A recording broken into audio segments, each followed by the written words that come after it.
let's talk about it.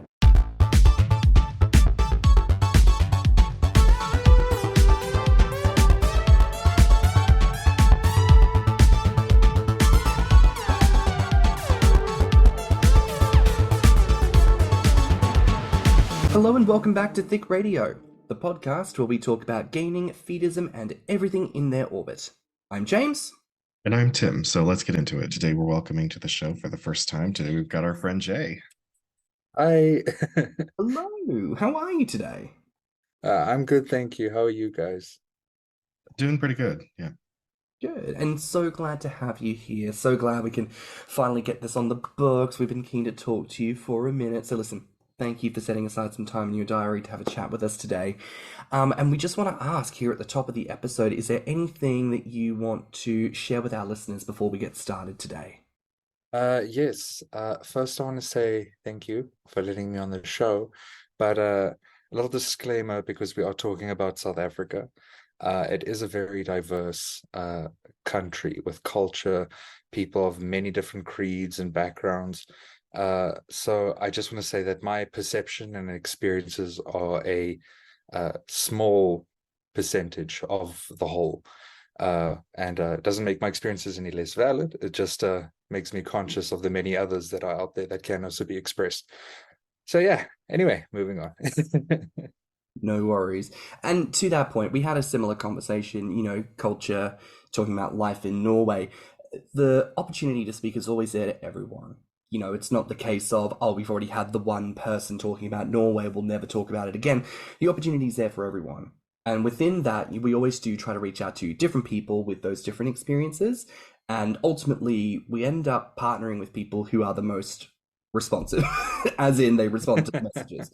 So that's ultimately what that comes down to. But in that, regarding, the South African lived experience, especially if you're a person who shares a particular creed or background or a unique lived experience, there's always space to have multiple voices and multiple perspectives. So again, if you are listening, and that is you, reach out to us at thiccradio@gmail.com and we'll have ourselves a good time. But until then, Jay, you ready to get into it? Yeah, let's go for it. Fabulous. So listen, kicking things off, tell us about where you're from in South Africa. Like, what is the day-to-day culture like? So I'm from Johannesburg, Gauteng, South Africa. So Johannesburg is a very financially orientated place compared to our other cities, like Cape Town, very well-known one, which is more like a party touristy vibe, at least for the locals. Very expensive for us, though. So you come to Joburg to make money, to develop skills, to develop your portfolio, and then you leave. That is the goal of everyone in Joburg. For the most part, that haven't already, set down roots. But yeah, I could say that Joburgs are the type that are pretty good people, although you do get the brash types and the great types, as with anywhere else. When you come to Joburg during the December holidays, it's actually kind of funny because everyone chilas, they vie and go to the coastal cities, and it's like a ghost town. So don't come to Joburg for a holiday unless it's on business, a business vacation, if you will. So yeah, that's Joburg for you. I appreciate hearing that. I think South Africa, and I say this lovingly as an Australian, I kind of see in a bit of a trifecta with Australia and New Zealand. Like, we are kind of three of the more populous, economically driven countries in the Southern Hemisphere. And I also just feel like there's like big cohorts of all three in London, especially. Like, it does kind of feel like you hear those typical accents, and I have a sense of familiarity. Like, I don't know you, but I'm going to vibe with you probably pretty well.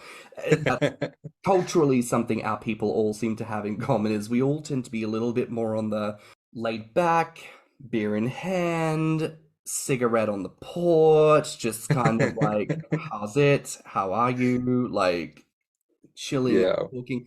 Tim, I think you'll have a hoot and a holler when you finally manage to ship your fat ass to the Southern Hemisphere. I'm just waiting for the ticket prices to drop. Yeah. It's because I live in a city that has a really terrible airport, so it's not easy to get. It's not even easy to fly domestically from my airport. So Mhm. Sorry, man. it Well, is what it is. It's a good reason to get the hell out of this town.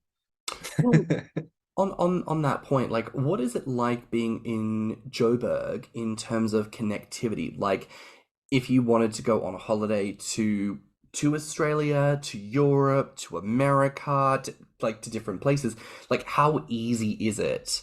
Can you get direct flights from Joburg? Like, do you have to go to Cape Town first? Like, what is that So, vibe trying to get about in places? so there is I don't know if it was ever, reported overseas, but in South Africa's airlines, I think it's called SAA or South African Airways. Um, some real wacky stuff happened to their finances that things went under. That our basically we can't do international flights. So, like for example, when I wanted to go to Europe, we do Turkish Airlines or British Airways, I believe, or yeah, so that I went on Turkish Airlines when I went to Turkey, but that makes a little more sense, doesn't it? So, in terms of connectivity, local, we do have our own little flights. Like, it takes 2 hours to get from Joburg to Cape Town and vice versa. The other great city is Durban.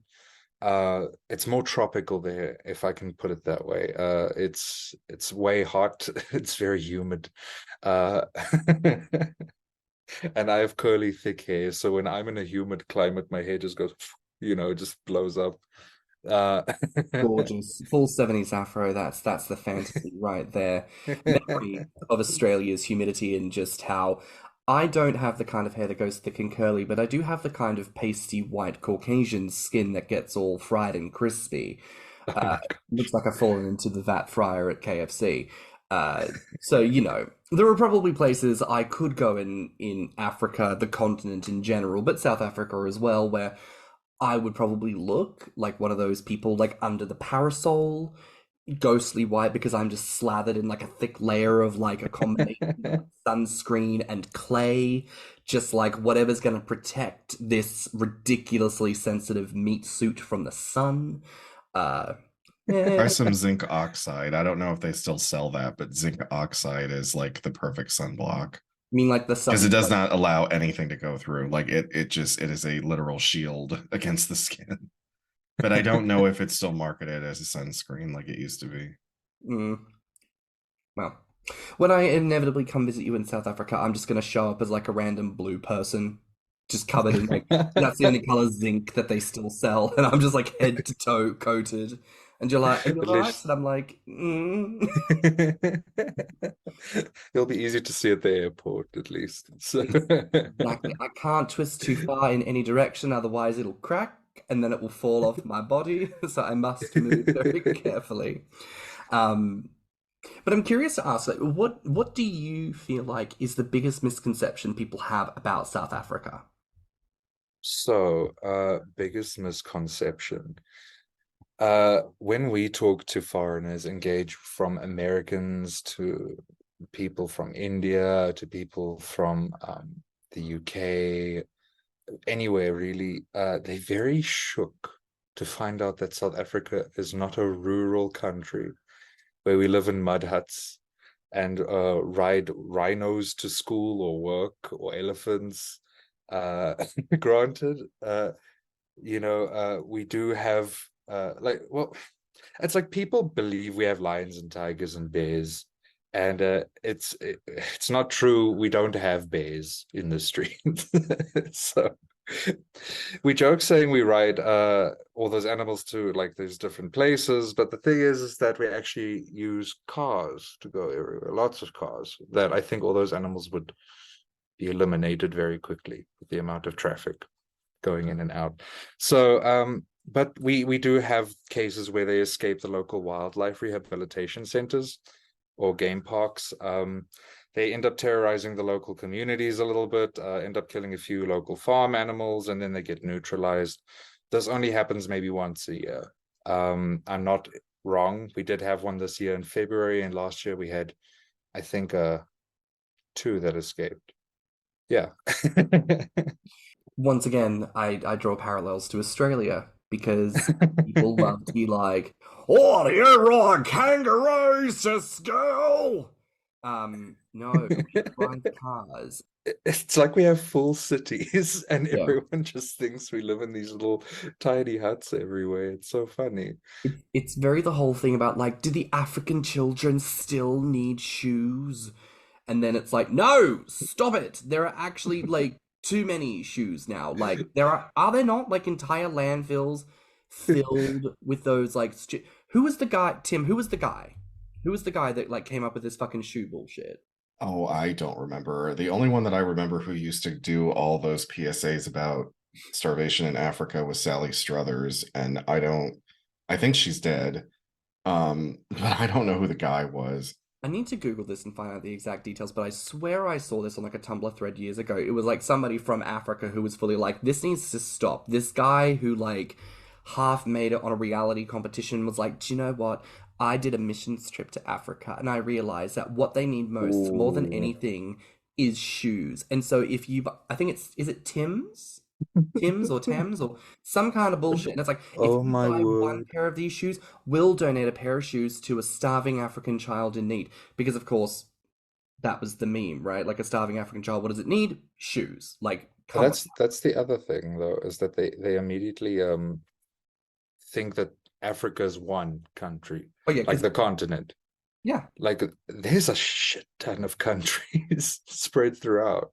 Like off the top of my head, I'm not going to name a lot, but like Botswana, Zimbabwe, Mozambique. We have countries in South Africa, like that are surrounded by South Africa, like Lesotho, Lesotho right? and Swaziland. Yeah, well, we pronounce it Lesotho. Lesotho, right. Yes. But yeah, like Zambia, Namibia, Egypt, Hilir people, like one of the greatest ancient civilizations that ever freaking lived, literally African. Yeah. But yeah, there's like over 50 countries from memory. Like, I don't know. It's that thing of, I know like people don't know things because why would you know unless you Google, unless you try to find out, unless you go and look. But again, it's also very like, I don't know. That's yeah. I do have to say that South African history and culture, and when I say culture, I'm also talking about all our current existing culture. That's all our media that we generate and whatnot.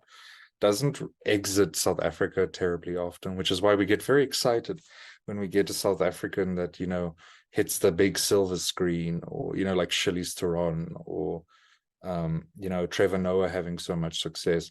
Although now in recent times, Shirley's Theron has somewhat come across as dismissing her South Africanness and embracing her Americanness, and the South Africans haven't taken very well to that.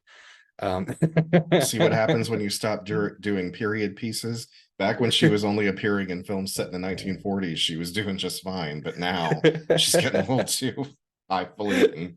Yeah, yeah. So, gosh, I forgot what the question was now We were entirely. talking misconceptions about South Africa, and sort of like those memes that come out of South Africa, like what is known about South Africa. And in a way, I agree with Tim. There's not necessarily so much specific that comes out of South Africa that I think is so specifically well known. I think like what we were referencing before, oftentimes Africa as a conglomerate is just kind of treated as one and the same. And so people may not even necessarily realize that something that is South African is not also simultaneously from somewhere else. You know what I mean? Yeah, yeah. But to touch on something major about apartheid. So that was a large number of oppressive years that has scarred the country like bad. There's a lot of very oppressive systems still in place that is marginalizing a majority, with a white-owned minority. in a lot of areas. There's still a lot of equality issues. We have a very progressive constitution that actually protects LGBTQ plus, but how do I put it? Doesn't mean that it stops the crime from happening. It's just, you will be protected by the law to an extent, I suppose. But like, yeah, we South Africans are very sensitive about apartheid. A lot of people, accept it and work in improving and making it better in a lot of ways. And a lot of people are still holding on to a lot of resentment. Some people, well, the oppressed naturally have a valid resentment. But the oppressor resents, or the former oppressor, if I can put it that way, does resent still in a lot of ways. And I guess we're all still trying to heal from a lot of negative thinking. It just goes to show how it can impact a country and everyone. It impacts everyone, and you don't think it's going to affect you, but it does. So yeah, don't do dumb crap like that. Now, can I just ask really quickly, is your dog snoring in the background by any chance? Oh, I'm sorry, my No. pug. I thought that was your stomach. I was like, is he hungry? I was like, this fat Yeah. boy hungry. This is the No, that's dog. the pug. She's got separation anxiety, so she kind of never leaves me alone. But I love her very much. Oh, bless her. Yeah, I'm sorry if it messes with the sound. No, not at all. Not at all. I was just like, this boy is like, did he not eat before he came on this call? No, that is totally fine. Totally fine. Now, I want to circle in here. Like, what is the culture in South Africa like when it comes to, being bigger, being fat, becoming fat, body positivity, and gaining? Basically, again, because we have so many different groups, everyone has a different opinion. It depends where you come from. And I'm going to speak from where I come from, and that's from an Afrikaans heritage with English. Actually, half of my family's English, half is Afrikaans. So, in any case, the Afrikaans side, it depends. In Afrikaans families, we have overweight men. And usually overweight men, you'll always find a fatty in an Afrikaans family. Well, like from my experience, my family, the women were often thin and had unfortunately eating disorders. That is the history. And the men too, but in a different way. It was encouraged different for men because being bigger, not just fat, but muscle, like general stature, meant, hey, he's good for rugby, or he's good for, physical force, masculine. Ooh. Yeah, there's a lot of emphasis on very traditional values, if I can put it that way. I don't know if it's the same for a lot of other families, but I suppose that's my experience, at least. Again, things I find curious to link to the Australian and Kiwi experience, because I certainly think bigness in our cultures comes to this idea of playing rugby and playing football, playing sports is a very big thing for bigness. I don't know how many other cultures kind of celebrate that in a sense. But even within Australia, that bigness is specifically for rugby. We have the AFL, the Australian Football League, and those dudes are basically glorified soccer players. Like, they have some amount of muscle, but not much. They are mostly lean, running machines. Big boy rugby aficionados, far less common, and does not get pushed anywhere near as much. Tim, I know that in your country they probably inject children with roids from the age of 2. So can you comment on this? Is there a similar embiggening in the American culture? In terms of sports, or just in general? Obviously, in general, your people have this mentality of you can eat the earth because you are so fat. Well, yes. I mean, obesity in America, it's like they're always calling this is the biggest problem in the country is obesity because it leads to all this other stuff, because they're always linking it to heart disease and diabetes and all this other shit. And yet food is just everywhere. There is no shortage of fast food available. There's no shortage of grocery stores and little markets and things like that. There's no shortage of all-you-can-eat buffets. So yeah, we're we're hypocritical about it, like we are about everything else. I mean, they tell you, oh, you have to maintain your weight so that you don't get health problems later in life, but why don't you stop at Golden Corral while you're at it and have yourself all you can eat for $12.95? Like it's just a huge contradiction. Hmm. And I suppose on top of that aspect of like fatness, like what are the resources like in South Africa when it comes to being plus size, like access to healthcare, clothing, all of those bits and pieces? South Africans health, well, the South African healthcare system, although questionable in some ways, has supported the population heavily, and pardon the pun, but like essentially, well, was that a pun? I'm not going to think about that. Essentially, there is free healthcare in South Africa. We do have free healthcare, but the cost is time.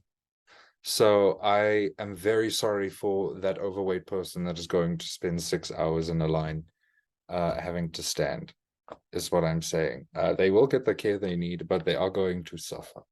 So we do have things like insurance where you can get a medical aid and sort that out. But the back to the topic.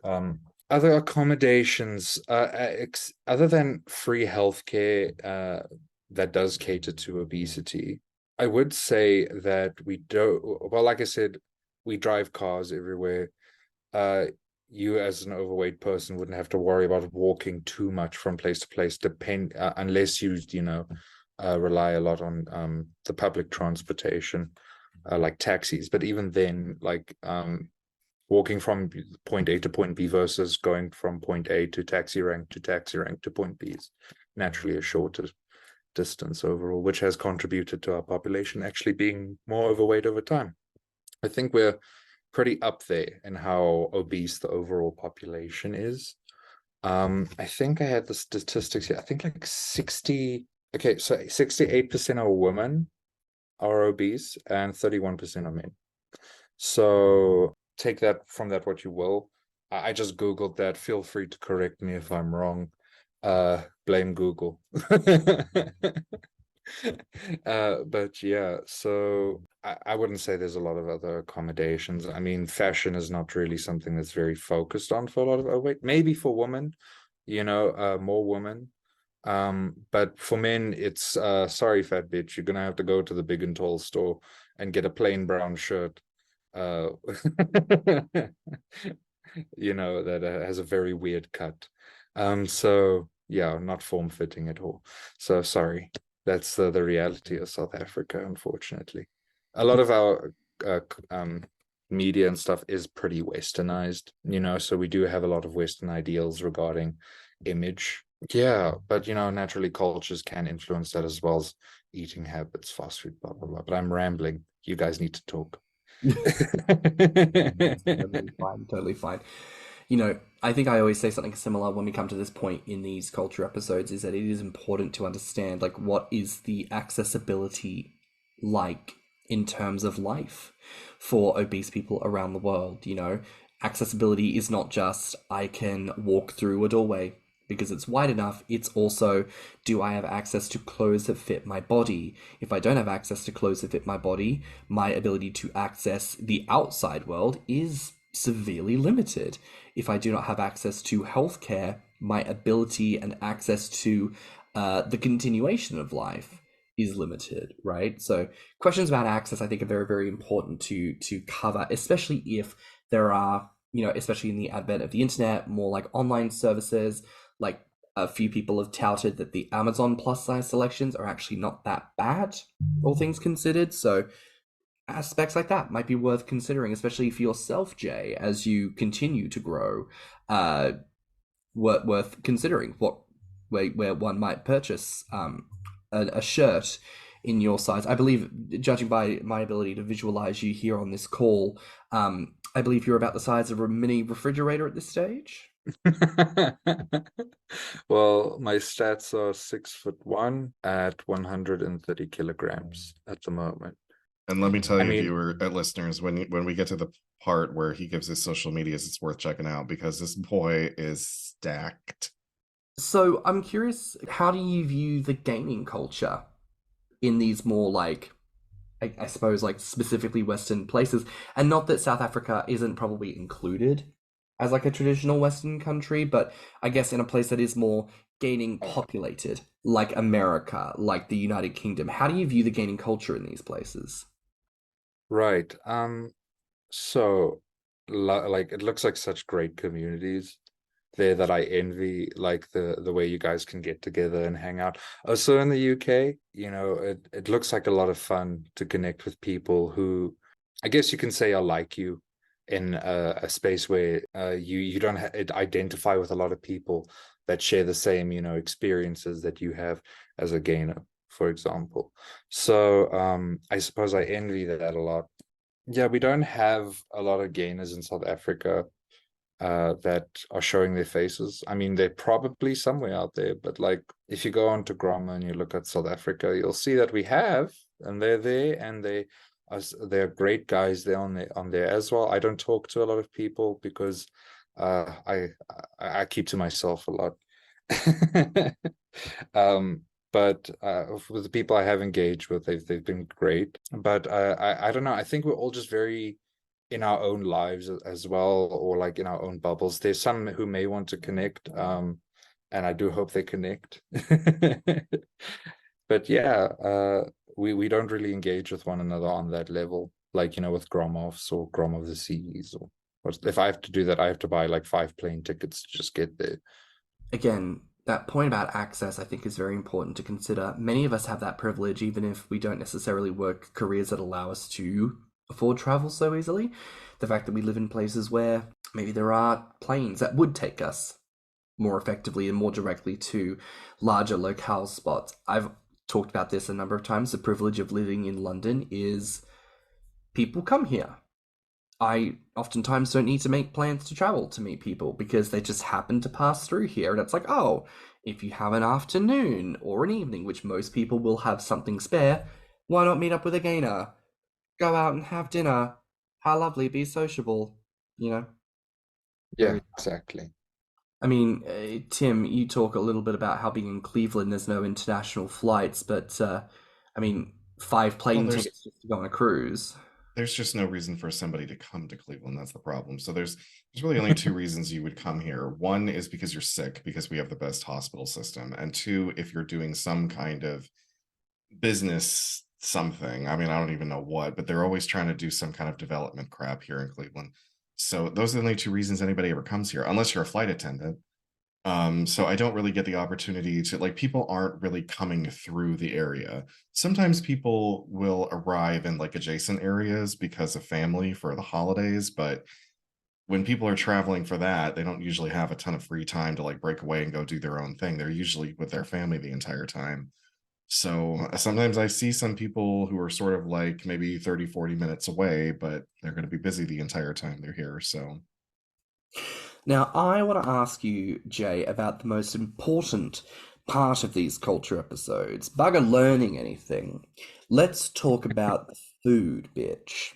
Oh, yes. I want you to tell Tim, tell the listeners, what is the most iconic, what is your favorite South African snack, drink, and meal? You can never go wrong. Okay, so first, drink, right? I'm a South African that loves a glass of amarula. I don't know if you guys have ever heard of it. So amarula is a fruit that grows in South Africa that when it becomes overripe, it falls off and ferments on the ground, and local animals end up eating it and actually becoming lit. But so what they did is they take this fruit and it becomes this like delicious creamy liqueur. Like, have you had Bailey's Irish Cream? yeah. Oh yeah, oh yes. It's like that, but I want you to think more almost caramel-ish, but like go more like slightly fruity, caramelish flavor almost. I don't know how to describe it. And it's also, I don't know, it's addictive and it's also fattening. So Oh, If you ever come, we'll get you a bottle Well, to take ship home. me a case then, damn it. I'll check how much it costs. Yeah, when you said alcoholic and fattening, Tim's eyeballs just like expanded and fell out of his skull to make way for. I mean, y'all know I'm practically Bender from Futurama, right? So like anything that's gonna get me buzzed and fatten me up, like, yeah. Yeah, but you're also a slut, so it's more like bend her over. Am I right, ladies? You're such an asshole. Okay. Speaking of which, okay, so this real quick. The other day, my partner is home and he's like flicking through Netflix and he's sorry, he just looked at me. He's flicking through Netflix and I want to be very clear about this. My response was lightning fast. He's flicking through Netflix and he says, "Oh, I don't know what to watch." And so I just called out, "You'll wait!" And I thought that was very funny.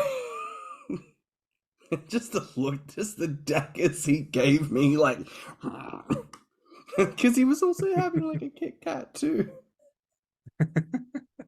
Anyways, so Amarula, give it. Yeah, so that's the drink. Favorite snack, and very few South Africans will disagree, but biltong is like prime snacking. That's like It's like jerky, if I can describe it compared to biltong, is much sweeter. That tastes more like it's very sweet compared to biltong. I've had jerky before. Going back to favorite foods, favorite food is definitely a braai, where we cook meat on charcoals or wood, preferably wood braais with a lot of people. You fry steaks, you fry what we call boerewors, lamb chops.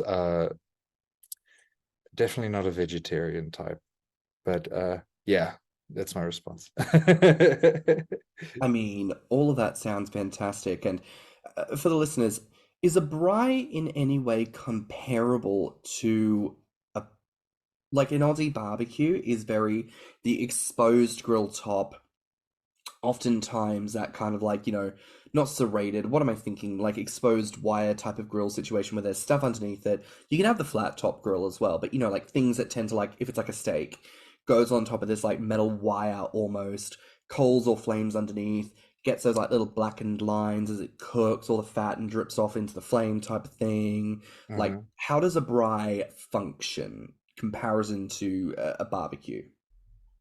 So I was told that barbecues are much more like gas, like like you do barbecues with like a gas Propane. thing.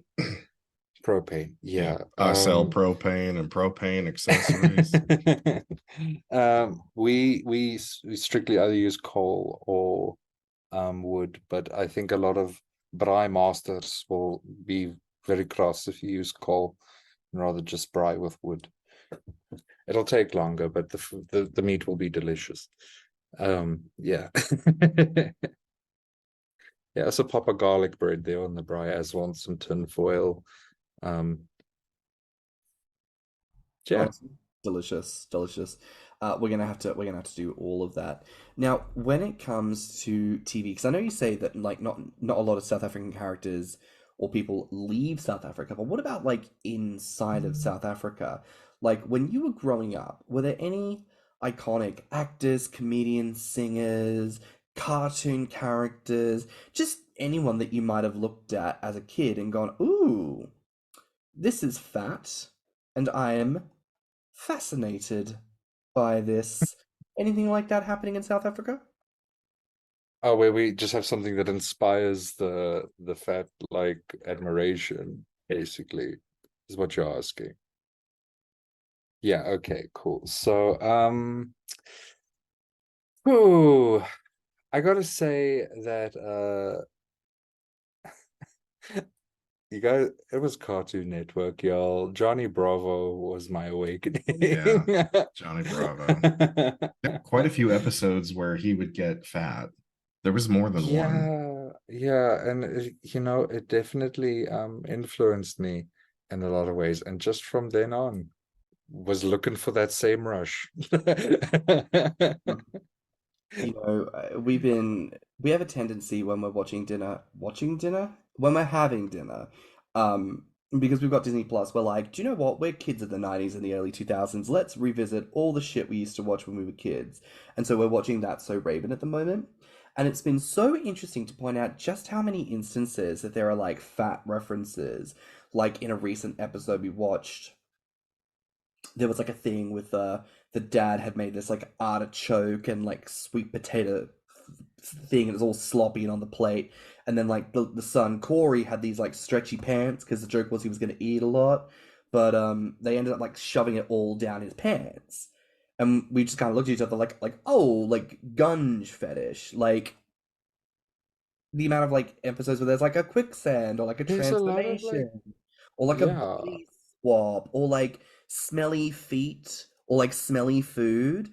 Like it's just very interesting how often these like make an appearance in our childhood. Oh yeah. Oh yeah. I can name one like Sabrina, for example, where Harvey was fattened up by the witch in the clouds, for example. I can think of, I don't know if y'all remember the show Cat Dog, where Mhm. like Cat scored this major record deal and like became like obese as fuck. Yeah, Uh with Dog's head being between his legs, like a really awkwardly placed chode. yeah. Like, I yeah, never understood the point of that cartoon. Yeah, it was bizarre, but there were it certainly ticked boxes for people. But I definitely also noticed a certain I want to say personal insert in a lot of cartoons from some of these writers slash animators. So you know what? Sure, it did impact me. I'm not gonna lie. you know what? If you were one of these writers from back in the 90s and early 2000s who wrote these episodes, please talk to us because I think it would be really interesting to interview you and figure out what the fuck was that. Like, Is that the agenda? you know what I Like... mean? Is that on the homo schedule? I don't remember that being on the minutes list from the last meeting. Perhaps it was on the itinerary? I want to ask here because I know you obviously express it like your experience is yours in regards to South Africa, but of course, there's a lot of different languages that comprise what could be considered localized to South Africa, right? Like, I think it includes things like Zulu, Swazi, Afrikaans, Sepedi, Sesotho, Setswana. And I think, because in South Africa, you've got some click languages, right? Like, it's not, Yeah, it's so pronounced like Hausa, yeah, so it would be yeah, like that. It would be Sesotho and what is that other one? Tswana. What? like Swazi, Zulu, Sepedi, I think is another one. I need to read it. Sorry.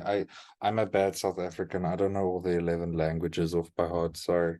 You're good. My question was basically going to be like, I don't know, because like in Australia, they don't teach any indigenous languages in schools, but in New Zealand, they teach Te Reo Māori in a lot of public schools to the point now where like a lot of the young generation is kind of trying to bring it back into common parlance and revive the language. And I know that in Ireland, they do that a little bit as well with Gaelic or Gaelic. Yeah. So I'm curious, like, if there's a similar situation in South Africa, and if there's like in one of the non-English languages, a way that South African gayners might converse with one another in a way where they're like, "Ooh, bitch, you looking thick and juicy. You're looking gorgeous, fat and plump and cute." Like, is there something like that, or maybe not really? Um, we are taught to, well, like in my education, we had Afrikaans and Zulu in our curriculum. So I did learn some Zulu. Um, like in primary school, it didn't continue in high school. Unfortunately, Afrikaans did. I did grow up in an Afrikaans, lineage, but we spoke English in my house because my mother wanted me to be a worldly like a person, so speak the language of everyone else at the time. So yeah, but it's like in Afrikaans, like you can like gab and play around with friends and use the right phrasing. I mean, we don't really have a specific phrase. Well, I don't know of a specific phrase that pertains to like obesity or fatness. Or I know like one that says like so it's Afrikaans.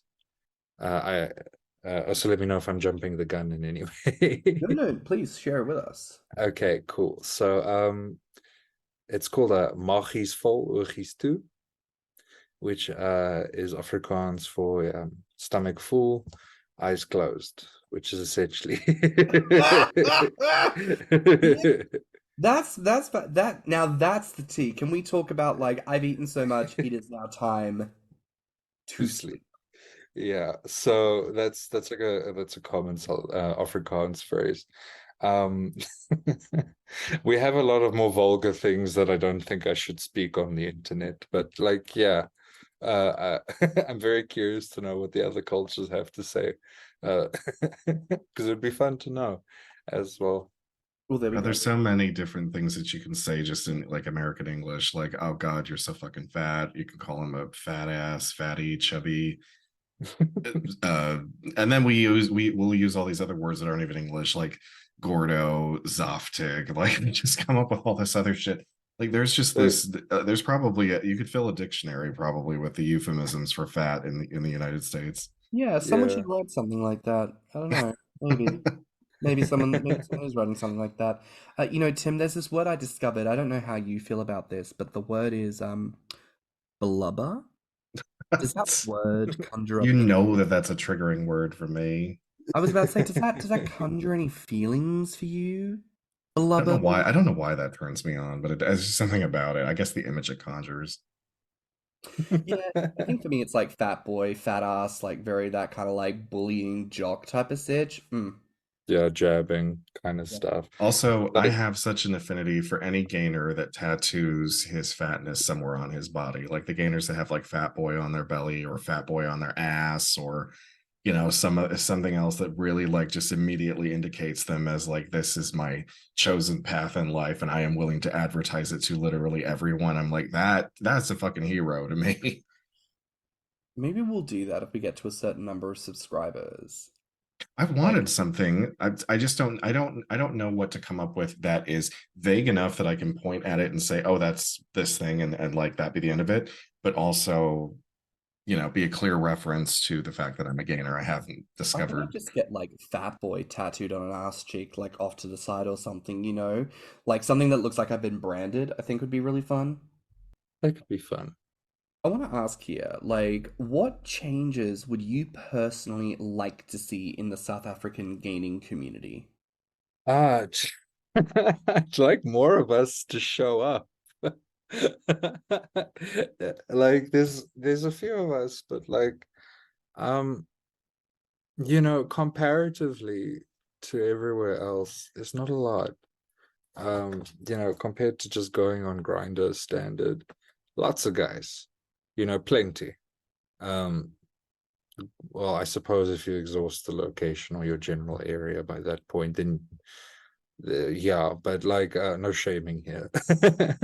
But like with the gaming community, I'd like to see more gainers and encouragers, like, just like make a profile, show themselves, connect with someone. It's extremely isolating, and very invalidating. You doubt yourself a lot when you don't have that local community to let you know, like, hey, you are okay for like being a gainer or an encourager or what have you. But yeah, that I suppose that's what I'd like in the community is more of us, but we are doing our best. Yeah. That's fair. And again, something I can sadly relate to with growing up in Perth. It's one of the most isolated cities in the world. It was the kind of place where it didn't matter, like the length of the city, because most people clung suburbanly to the coastline, is probably about like 100 kilometers, something like that, either direction with the city in the middle. Didn't matter which end you were at, the growler display would remain the same. It was the same group of people on Growler. So Yeah. Grinder was obviously better. Scruff, maybe. But Growler, terrible. Bigger City, even worse. Grommr, don't even ask. Yeah.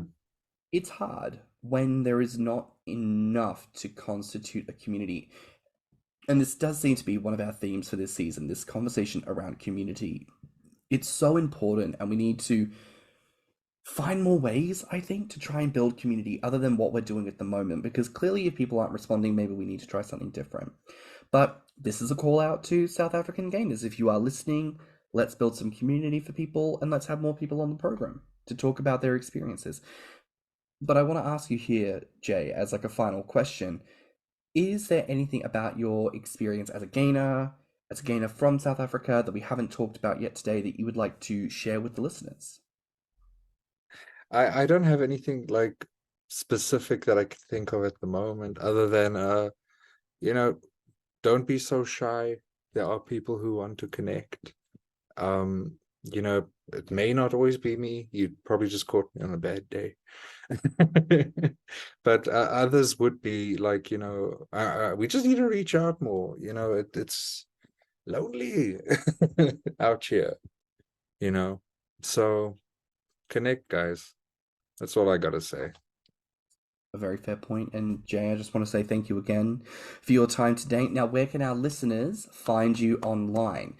You can follow me on Grommr as tubbierb. I do have an Instagram. I do have a bit of a rule, though, is that I got to see some form of content or following. Because actually that's what I'd like to say to the gaming community is stop stealing people's pictures. That's that's all I got to say. tubbierb, just find me there. Well, there you go. Go follow Jay at tubbierb with respect to privacy and not being a cunt. But that's it for another week here on Thicc Radio. Please remember to like and subscribe, rate us 5 stars, and leave us a good review. Now listen, if you liked this episode, the podcast, or just us in general, share it with your friends and encourage them to tune in. You can find me on Instagram and BlueSky at stannnum.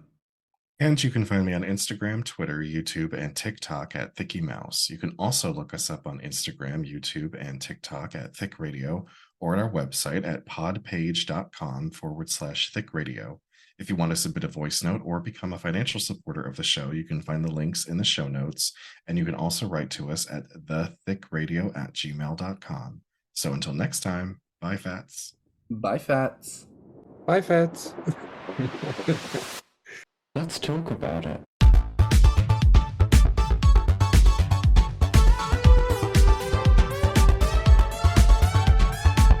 Thicc Radio is a Patreon and Anchor app podcast produced by Stan and Thicc Mouse. Mixed and mastered by stannnum. Our artwork is provided by Lokitu. Our theme song is provided by BlueSky.